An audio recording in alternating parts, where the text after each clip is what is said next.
bem, senhores, dando continuidade ao bloco passado, havia deixado uma pergunta. Falei se seria possível uma hipótese de trauma sem lesão e lesão sem trauma. Nós vimos que eu posso ter sim trauma sem lesão.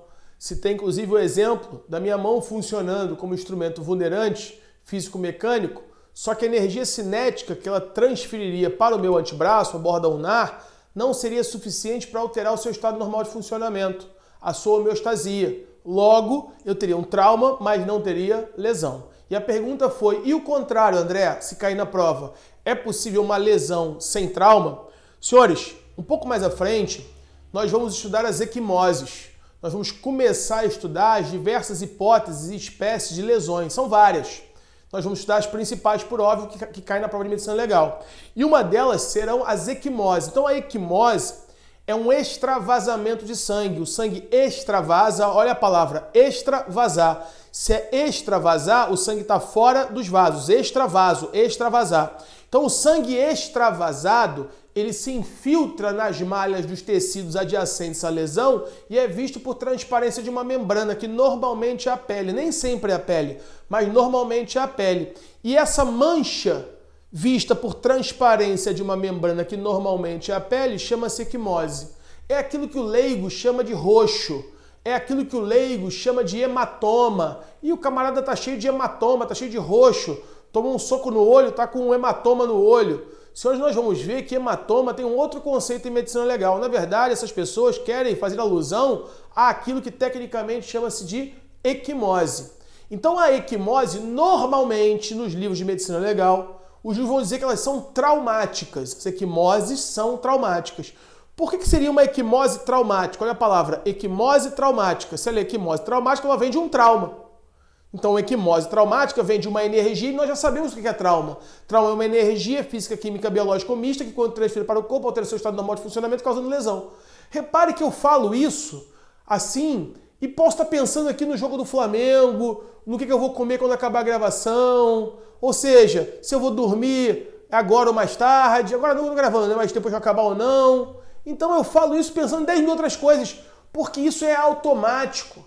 É automático, eu já fiz isso 10 milhões de vezes. Quando você passa a marcha do veículo, você pensa, vai passar? Não pensa, você passa. Porque é um automatismo encefálico que está presente ali.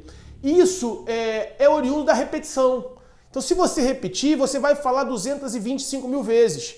Não sei se você está fazendo só um módulo de medicina legal ou você está fazendo administrativo também. Mas aqueles que estão fazendo os dois, que eu acho que são a maioria dos matriculados, vão ver ou já viram em algum momento o conceito de ato administrativo. Então, manifestação lateral de vontade, manifestação lateral de vontade por parte da administração pública que ele faz às vezes, que visa materializar a vontade do infraconstitucional, passivo de exame de judiciário. Ou seja, eu não vou tomar muito seu tempo aqui com o administrativo, que pode ser que você tenha se matriculado só em medicina legal. Mas eu quero mostrar a você que você consegue, estudando de forma fracionada um conceito e repetindo, você tem a capacidade biológica, fisiológica, de reproduzir isso e falar isso várias vezes. E não precisa nenhum gênio para isso, senhores. Basta que você seja dedicado. Eu digo isso porque eu sou do concurso de delegado do Rio de 2012. E vários colegas que passaram no concurso junto comigo em 2012, né, foram meus alunos, porque em que pese ter passado em 2012, eu ministro aulas desde 2005. Nós estamos já depois de 2020, né?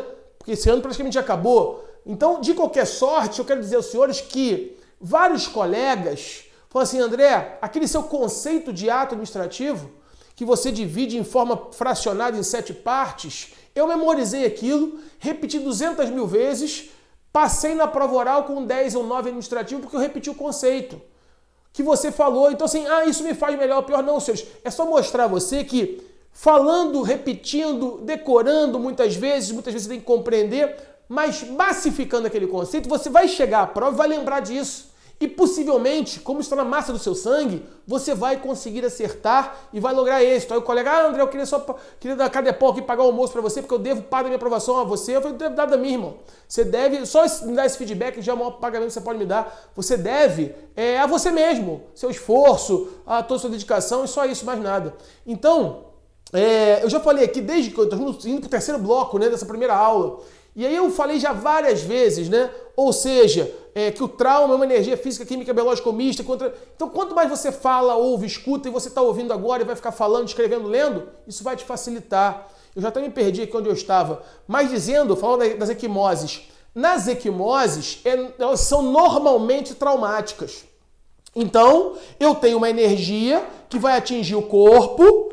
Ora, vai gerar uma pressão nos vasos sanguíneos, o sangue está dentro dos vasos, o sangue vai extravasar porque vai aumentar a pressão dentro do sangue, vai aumentar a pressão dentro dos vasos e o sangue vai sair dos vasos, ou porque os vasos vão se romper, ou porque a pressão não vai suportar. A pressão do sangue passando ali vai ser de tal ordem que o sangue vai extravasar, ou porque o vaso vai se romper. Esse sangue fora dos vasos, ele se infiltra nas bases dos tecidos. A gente vai ver isso, que essa característica chamada de infiltração hemorrágica é uma característica que só ocorre no vivo, não ocorre no morto, no cadáver. Eu vou falar isso mais à frente. E esse sangue infiltrado, em virtude de um trauma, chama-se equimose. Só que nos livros de medicina legal, os autores falam em equimose, isso está no Higino, isso está no Genival Veloso de França. Primeiramente, eles falam o Genival e o Higino falam nas equimoses chamadas de equimoses espontâneas. São equimoses que são desacopladas de qualquer energia externa. São equimoses que advêm, por exemplo, de doenças. E aí os livros citam as púrpuras, varíola, ou seja, que seriam doenças que causariam equimoses. Então essa equimose ela é divorciada de uma energia externa. Então eu poderia estar falando de uma lesão, porque equimose é uma lesão, sem trauma.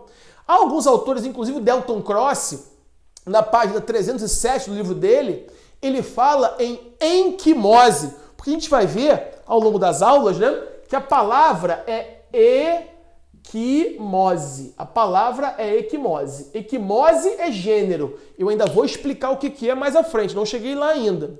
Só que no livro do Delton Cross, na página 307, ele escreve assim, ó, enquimose. Enquimose. Então, se você notar essas duas palavras, qual é a diferença delas? Essa aqui tem o N... E essa aqui não tem N. Essa aqui não tem N. Só isso. E aí, se você é um candidato incauto, desatento, chega numa prova, você estudou tudo sobre equimose. Sabe tudo, sabe espécie, sabe formação, valor médico legal, tempo, se ela reproduz ou não o objeto vulnerante, o que é espectro equimótico de Legrand-Soli, ou seja, sabe as suas variações, sabe tudo de equimose. E aí, só que você não leu isso aqui, no Delton Cross. Porque você leu o Higino. Ou porque você leu o Genival Veloso de França, ou porque você leu as apostilas do professor Roberto Blanco, ou porque você, se for fazer prova para delegado do Rio, o livro, a sinopse do professor Wilson Ferreira, que é da banca do delegado do Rio de Janeiro, uma sinopsezinha que ele tem, né? Muito interessante, inclusive. Então, sei lá o que você leu, mas o fato é, você não leu o Delton Cross. Aí, ele coloca em equimose, você olha na prova e fala assim, meu Deus, isso deve ter sido erro de datilografia, na hora de imprimir errado, porque na verdade eu conheço a equimose. Só que quando você olha no livro, ele vai dizer que enquimose é uma equimose, segundo o autor, de fundo emocional.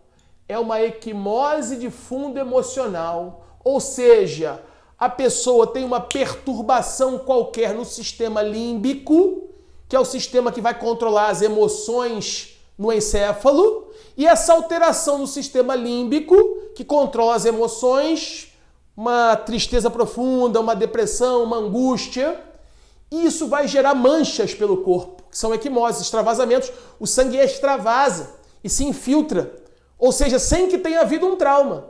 Então aqui eu tenho uma equimose que no Delton Cross é chamada de equimose de fundo emocional, que está completamente desacoplada de um trauma, de uma energia física, de uma energia externa. Então, senhores, ainda continuando, poderia dar mais exemplos, o próprio Higino fala no livro dele que as equimoses espontâneas podem acontecer por diapedese das hemácias, ou seja, as células vermelhas do sangue, os eritrócitos, elas têm um tamanho menor do que o poro do vaso e elas passariam por diapedese pelo poro do vaso sem que o vaso se rompesse.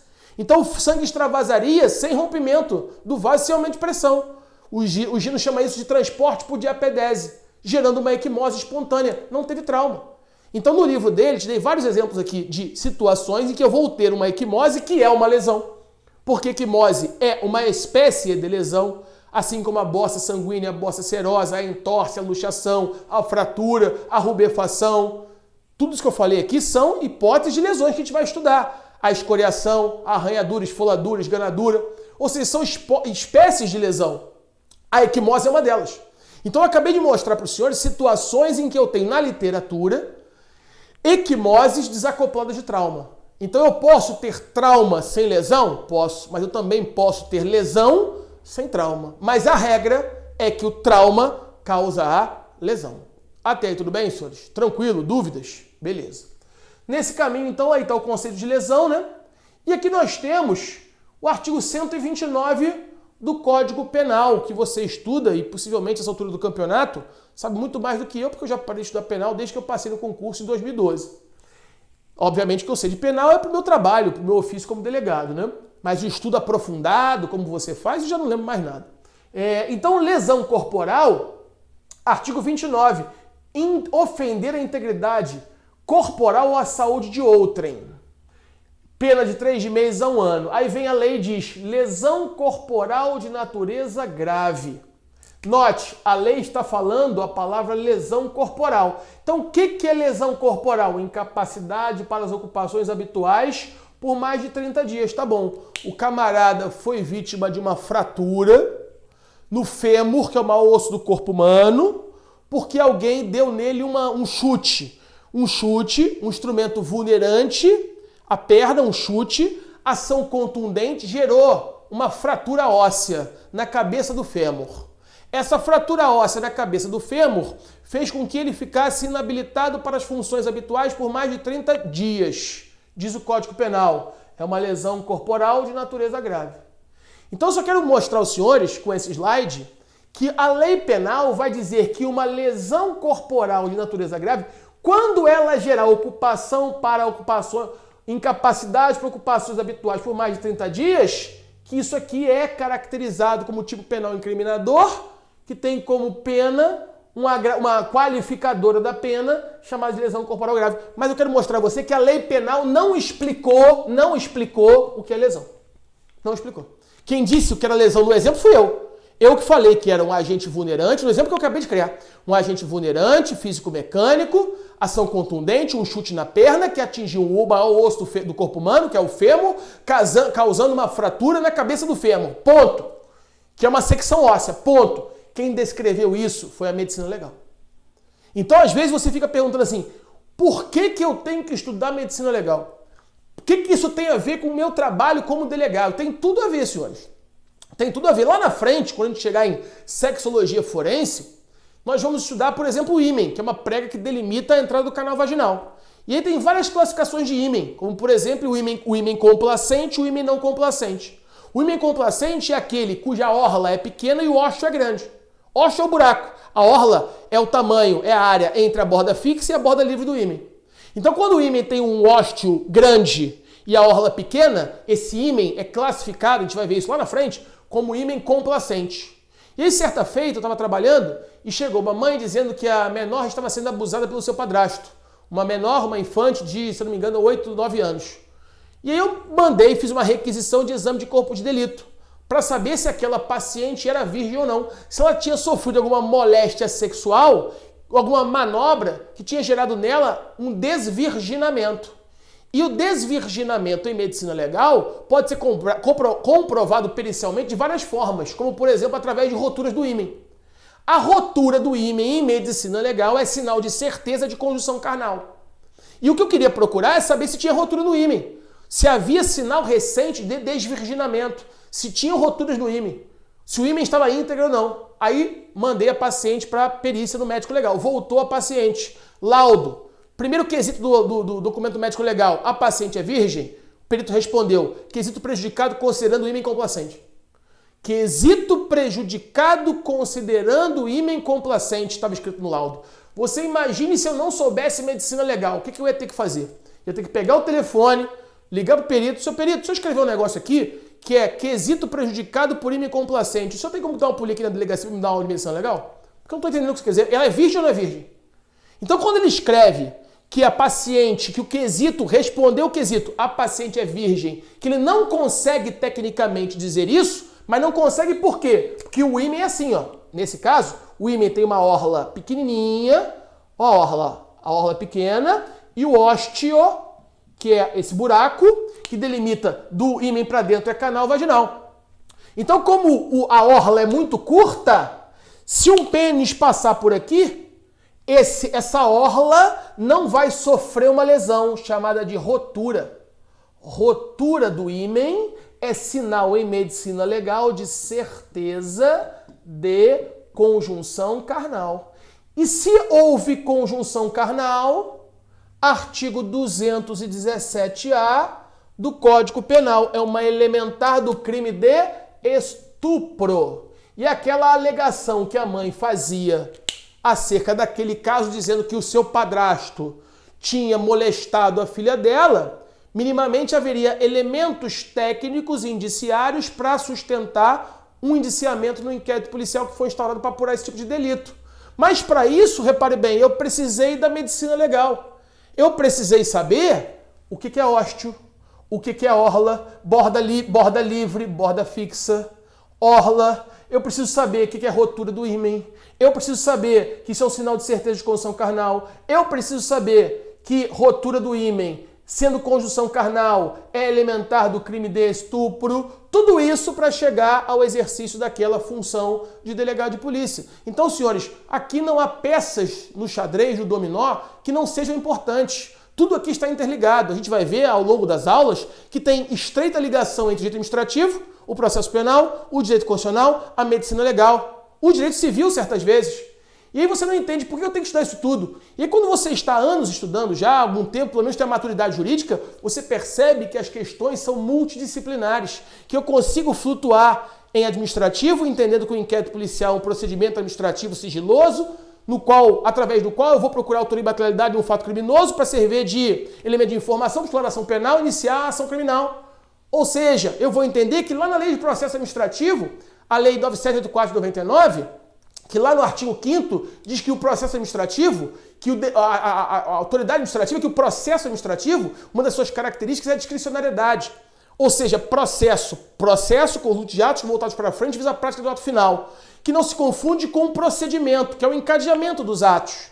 Então a pergunta é, há uma discricionariedade nesse encadeamento de atos ou não há uma discricionariedade nesse encadeamento de atos? Aí eu conjugo isso com o artigo 6º do CPP. Mas por que o artigo 6º do CPP tem a ver com essa história? Tem tudo a ver, senhores. Porque o artigo 6º do CPP vai dizer que quando a autoridade policial tomar ciência de um cometimento de um crime, deve comparecer ao local, isolar o local até chegar dos peritos. E aí, chegando lá, o artigo 6º do CPP vai dizer uma série de diligências que a autoridade policial pode tomar. Isolar o local, fazer perícia, ouvir o suposto autor do fato, reprodução simulada dos fatos, inquirir supostas testemunhas, o próprio autor do fato, resguardando ele o aviso de Miranda, que é garantir seus direitos constitucionais de permanecer em silêncio e todos os direitos que o processo penal asseguram a ele, constitucionalmente falando. Então, eu estou falando de constitucional, estou falando de processo penal, eu estou falando de administrativo, estou falando de medicina legal, tudo num caso concreto só. Só que o cara fica pensando, mas para que eu tenho que saber isso tudo? Você tem que saber isso tudo porque tudo isso tem a ver. E aí quando você para e hoje é administrativo, então vou só estudar a lei 9784 de 99. Eu vou ler o artigo 5º. O processo administrativo se inicia de ofício ou por provocação da parte interessada. Aí lá administrativo vão dizer assim, princípio da oficialidade. O processo administrativo se inicia de ofício ou por provocação da parte interessada. Ótimo. Aí você acha que aquilo ali só existe ali. Aí você pula para cá, ó. Pulei para o outro lado da matéria. Aí pulei para o processo penal. Aí eu vou estudar inquérito. Aí abre o artigo 6º do CPP. A autoridade policial, assim que tiver conhecimento de um crime, comparecer ao local e isolar o local até a chegada dos peritos. Posteriormente, pode ouvir testemunhas, fazer reprodução simulada dos fatos, ouvir supostas vítimas, fazer cariação. Ou seja, o que é isso? Que como autoridade policial, presidente do inquérito policial, o que você está fazendo? Um conjunto de atos que voltados para frente visam a prática de um ato final. Que ato final é esse? É uma decisão de indiciamento ou não no inquérito policial. E aí o professor Renato Brasileiro vai dizer, o inquérito policial não é processo, é procedimento, porque não tem conteúdo decisório. Pelo menos ele diz isso no livro dele, não sei se muito tempo que eu não leio o livro dele, mas ele dizia isso. E aí não tem conteúdo decisório, então a decisão de indiciamento não é conteúdo decisório. Indicia alguém e fala para essa pessoa indiciada no inquérito policial fazer um concurso público para ver se ela vai ser aprovada ou não, ou se ela corre o risco de ser reprovada num outro processo administrativo, porque foi iniciado no inquérito. Então não tem conteúdo decisório, me parece, e salvo o melhor juízo, com todo respeito, não concordo com a posição dele, não sei se nem se ainda é essa, apesar de dar aula com ele em vários cursos, né? Quer dizer, no curso específico que é o G7. Então, eu queria dizer o seguinte, por que eu estou falando isso tudo? E você pode achar, não está fugindo da matéria, eu não estou fugindo de nada, senhores. Se você está achando que eu estou fugindo da matéria falando disso, você tem um pensamento pequeno e não te desejo mal, só te desejo que você abra e muito longe no seu caminho. Porque você só vai evoluir juridicamente, raciocinando direito, quando você perceber que nós estamos falando da mesma coisa.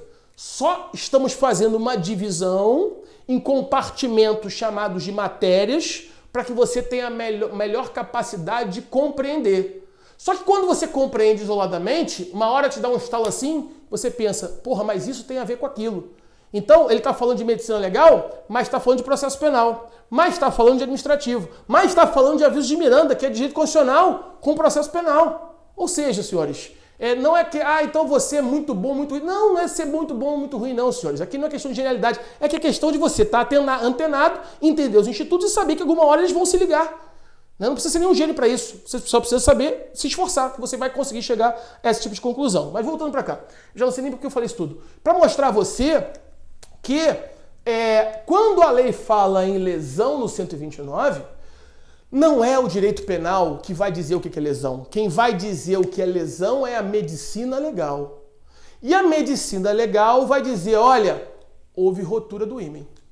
Esse caso concreto que eu acabei de apresentar, que eu vivenciei esse caso no inquérito que eu presidi. Ela vai dizer rotura do ímen ou ímen complacente. Se é ímen complacente, eu já entendi que o ósteo é grande, que a orla é pequena, porque o espaço entre a borda fixa e a borda livre é pequeno. E se um pênis passasse por aqui, isso não geraria rotura. Então, quesito prejudicado. Eu vou ter que encontrar outro elemento de informação que não seja a prova técnica para indiciar ou não aquele suposto autor do fato, porque a prova técnica não vai dar para fazer. Porque o quesito foi prejudicado vindo do médico legal. Tudo bem? Bom, então esse aqui é um ponto importante. Eu queria lembrar disso e lembrei. André, o perito, vamos supor que o ímen não fosse complacente. Vamos supor que o ímen fosse não complacente. O que seria o ímen não complacente, né? O ímen complacente é aquele que tem orla pequena e ósteo grande. O ímen não complacente é o contrário, ó. Ele tem uma orla grande e um ósteo pequeno. Então a orla, olha o tamanho da orla, olha o tamanho do ósteo. Vou fazer um ósteo menor ainda. Olha o tamanho do ósteo. O ósteo pequenininho e a orla grande. Então quando o ósteo é muito pequeno, se um pênis passar por aqui, indubitavelmente vai ter uma rotura aqui no ímen. Ok? E eu mandei a menina para lá, para o médico legal, e volta ao laudo do perito.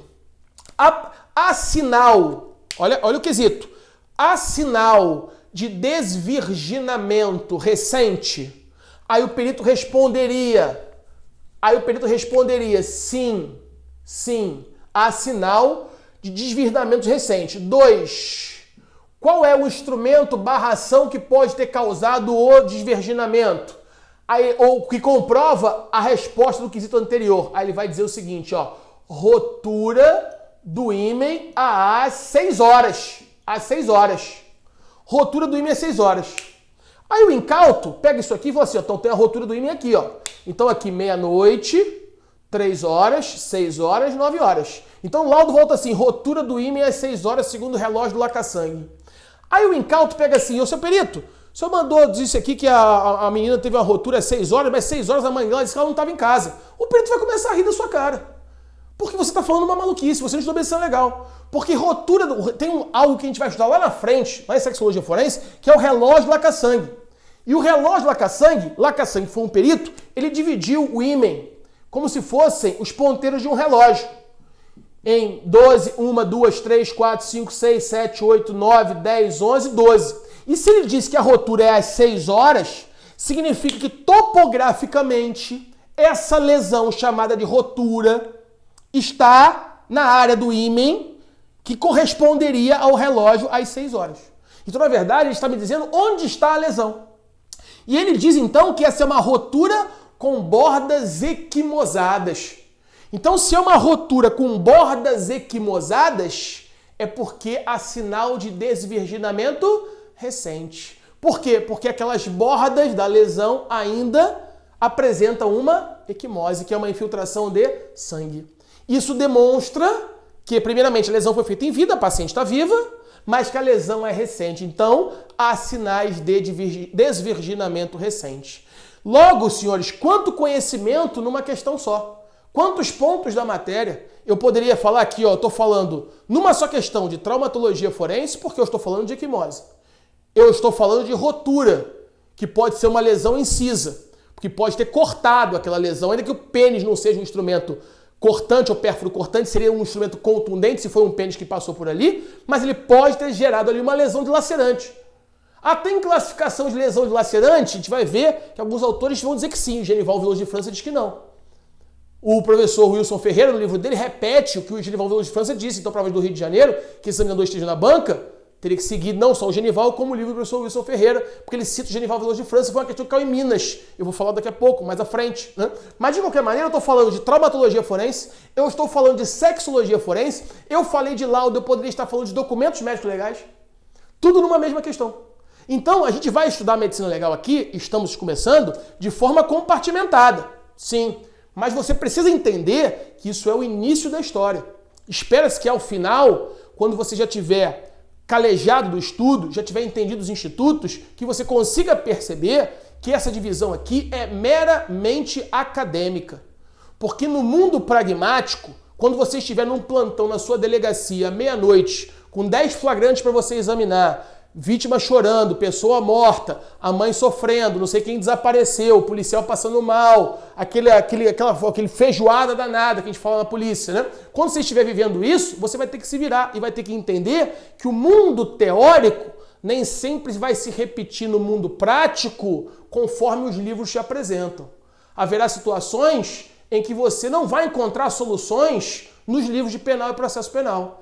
Há situações que dá vontade de ligar para os autores, ligar para o Rogério Greco, ligar para o Rogério Sanches, ligar para o Busato, ligar para a cara do caralho e falar assim, pô, mas tu não escreveu essa porra no teu livro. E eu tô querendo resolver essa merda aqui. Dá vontade de fazer isso. Mas não adianta, você não vai ter como ligar, se você é louco. Se você for louco, você vai ter que resolver. E vai ter que fundamentar sua decisão. Sem medo de errar, porque errar possivelmente você vai, porque todo mundo erra. Mas se você fundamenta sem dolo, não tem autoridade. Desde que você fundamente as suas decisões. Mas para você fundamentar as suas decisões, você tem que saber penal, você tem que saber processo, você tem que saber administrativo, você tem que saber constitucional, você tem que saber medicina legal, você tem que saber civil, senão você não consegue fundamentar. E se você não fundamenta bem, amanhã você está respondendo. Aí o juiz está batendo na sua porta, te intimando, mas ô delegado, por que você prendeu nessa situação aqui? Quais foram os elementos indiciários que você viu aqui? Qual foi a fundamentação jurídica e técnica para você tomar essa decisão ou deixar de prender ou prender? Então, senhores, nesse tipo de trabalho, parecendo ou não, a gente lida com um bem muito importante da vida daquele indivíduo que nos é apresentado num fato ilícito, que é a liberdade. Né? E ainda que por um breve período de tempo, porque a gente sabe que essa prisão em flagrante ela pode ser convertida ou não e vai ser analisada inclusive em audiência de custódia, mas fica 24 horas preso. Ninguém gosta, senhores. É o bem maior depois da vida, a liberdade. Então, essa preparação ela precisa ser aprofundada, considerando se desmerecer qualquer outra profissão, considerando a urgência que você não só tem de decidir, como também a importância dos bens com os quais você vai lidar no exercício da sua profissão. Então, voltando para cá.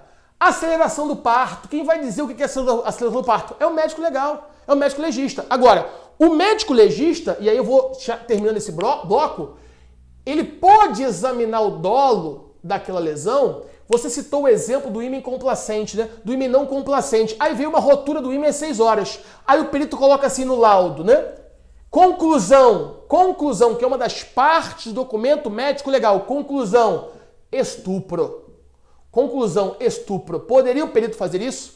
Então eu vou fechar esse bloco e vou abrir o bloco seguinte, perguntando se o perito poderia, na conclusão do laudo, que é uma das últimas partes do documento médico legal, dizer que houve estupro. E eu começo o próximo bloco enfrentando esse tipo de questão. Aguardo, senhor Blá. Um abraço, fiquem com Deus.